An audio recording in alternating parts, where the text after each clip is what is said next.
అందరికీ నమస్తే. నేను మీ చరణ్ వెంకట్ కాకినాడ.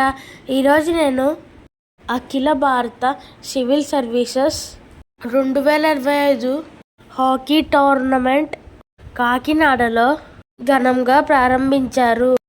జిల్లా క్రీడా ప్రాధికార సంస్థ ఏర్పాటు చేసిన కార్యక్రమంలో కలెక్టర్ షణ్మోహన్, ఎస్పీ బిందు మాధవ్ ప్రారంభించారు. అర్జున్ అవార్డు గ్రహీతలు మొహమ్మద్ రియాజ్, ముఖేష్ కుమార్, సివిల్ సర్వీసెస్ క్రీడల బోర్డు కన్వీనర్ ముఖ్య అతిథులుగా పాల్గొన్నారు. దేశంలోని వివిధ రాష్ట్రాల నుంచి సుమారు 1000 మంది సివిల్ సర్వెంట్లు ఈ హాకీలో పాల్గొన్నారు. ఫిబ్రవరి 28 వరకు జరిగాయి. ఇలాంటి క్రీడలకు పిల్లలని తీసుకుని వచ్చి చూపించాలి. పేరెంట్స్ వచ్చి పిల్లల్ని కూడా ఆడిస్తే బాగుంటుంది. ఆంధ్రప్రదేశ్ స్టేట్ గవర్నమెంట్ ఈ సివిల్ సర్వీసెస్కి సపోర్ట్ చేయడం ఇదే మొదటిసారి. ఎప్పుడు వాళ్ళ ప్రొఫెషన్స్ వాళ్ళే చూసుకుంటారు. గవర్నమెంట్ తరపున 25 మంది ఇండియన్ ఛాంపియన్స్ కూడా వచ్చారు. వీరికి సివిల్ సర్వీసెస్లో డిఫరెంట్ క్యాంపస్ల్లో జాబ్ దొరికింది. మన సెలెక్టర్ ఎండి రియాజ్ ఉన్నారు. ఆయన కూడా 3-4 రోజులు స్పెండ్ చేస్తే వారి మంచి టాలెంట్ని చూసి 2-3 సెలెక్ట్ చేసి ఇండియన్ క్యాంప్లో వేస్తే బాగుంటుందని కన్వీనర్ అన్నారు. దేశవ్యాప్తంగా 850 మంది ప్లేయర్స్ రావడం, ఇక్కడ వివిధ రకాల ఈవెంట్స్ కోసం అకామిడేషన్ మేమే చూసుకోవాల్సి ఉంటుంది అని అన్నారు. రకరకాల ఒలింపియన్స్ హాకీ ప్లేయర్స్ అటెండ్ అవ్వడం జరిగింది. కోఆర్డినేటర్ రఘురామ్ దీనికోసం వివరణ ఇస్తున్నారు. All India civil services tournament గతంలో ఆంధ్రప్రదేశ్లో ఎప్పుడూ కూడా ఏ గవర్నమెంట్ కూడా అలాట్మెంట్ లేదు. ఇప్పుడు మన ఆంధ్రప్రదేశ్కు మరియు మన కాకినాడకి రావడం అనేది క్రీడాకారులు అందరికీ చాలా సంతోషకరమైన విషయం. దీనిలో దాదాపు 850 మంది పార్టిసిపేషన్ చేస్తారు. ఎందుకంటే 18 ప్లేయర్స్ ప్లస్ కోచ్, మేనేజర్ కలిపి ప్రతి టీంలోనూ 20 మంది పాల్గొంటారు. ఇది league come knockout. 44 టీమ్స్లో 34 teams men teams, 10 teams women teams పాల్గొంటారు.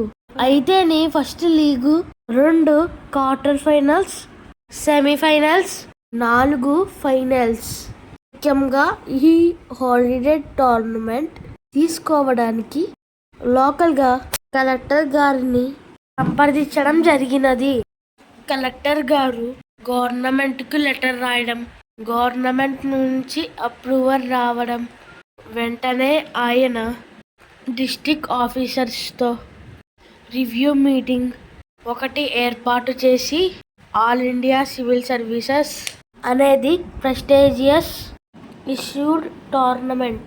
మన కాకినాడలో ప్రతి ఒక్కరు కూడా ఈ స్థాయిలో సీఎం లేదా గవర్నర్ హోస్ట్ చేసే టోర్నమెంట్ అని చెప్పారు. కలెక్టర్ గారు చైర్మన్గా వ్యవహరించారు. డిస్ట్రిక్ట్ ఆఫీసర్స్ ప్రతి ఒక్కరు కూడా అకామిడేషన్, ఫుడ్ సెక్షన్స్, పారిశుధ్యం వంటి డిఆర్ఓ గారిని, కమిషనర్ గారిని సంప్రదించి ఫుడ్ సెక్షన్లో సివిల్ సప్లైస్ ఆఫీసర్ని అపాయింట్ చేయడం, డిస్ట్రిక్ట్ స్పోర్ట్స్ డెవలప్మెంట్ ఆఫీసర్ని చీఫ్ కోఆర్డినేటర్గా అపాయింట్ చేయడం జరిగింది. అదేవిధంగా కాకినాడ కోస్టల్ స్పోర్ట్స్ సంబంధించి బౌండర్ రవిచంద్ర ప్రసాద్ను ఇన్కమ్ ట్యాక్స్ డిపార్ట్మెంట్ కాకినాడ ఆట ఆడి తను డిపార్ట్మెంట్లోకి వెళ్ళిన తర్వాత ఈ టోర్నమెంట్ను ప్రపోజల్స్ తీసుకుని వచ్చింది ఈ రవిచంద్ర ప్రసాద్ గారే.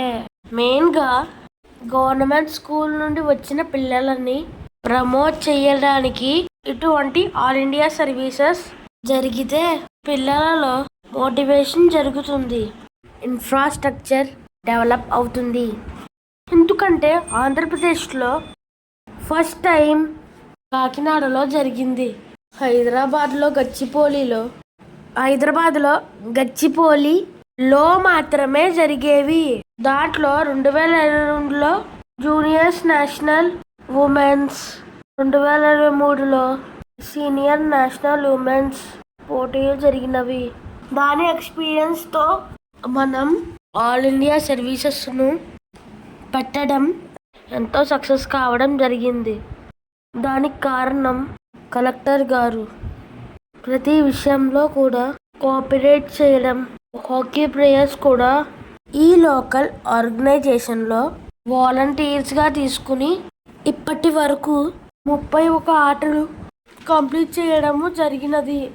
భోజనాల విషయాల్లో డిపార్ట్మెంటల్ టోర్నమెంట్ కాబట్టి ఏ డిపార్ట్మెంట్ నుండి వచ్చారో ఆ డిపార్ట్మెంట్ వారు వాళ్లకు హోటల్ బిల్ ఇవ్వడం జరుగుతుంది. పూర్తి స్థాయిలో కాకినాడ హోటల్స్ అసోసియేషన్ నుంచి ఆర్డీఓ గారు రప్పించి మాట్లాడడం జరిగింది. ప్లేయర్స్ ఇక్కడికి రాకముందు టోర్నమెంట్ కన్వీనర్ రాజ్ కుమార్ గారు పంపించడం జరిగినది. రాజమండ్రి ఎయిర్పోర్ట్ నుండి Rajahmundry railway station, Kakinada railway station ట్రాన్స్పోర్ట్ను అరేంజ్ చేయడం జరిగినది. గతంలో ఎప్పుడు ఈ విధంగా ట్రాన్స్పోర్ట్ని అరేంజ్ చేయడం జరగలేదు. ఫుడ్ విషయానికి వస్తే 6:30 నుంచి 12:30 వరకు అరేంజ్ చేస్తారు. ఇప్పటి వరకు 15 మ్యాచెస్ గెలిచారు. దేశ నలుమూలల నుంచి ఎంతో మంది వచ్చారు. చాలా సక్సెస్ఫుల్ గా ఈ టోర్నమెంట్ జరిగినది. విజేతలకు బహుమతులు అందించారు.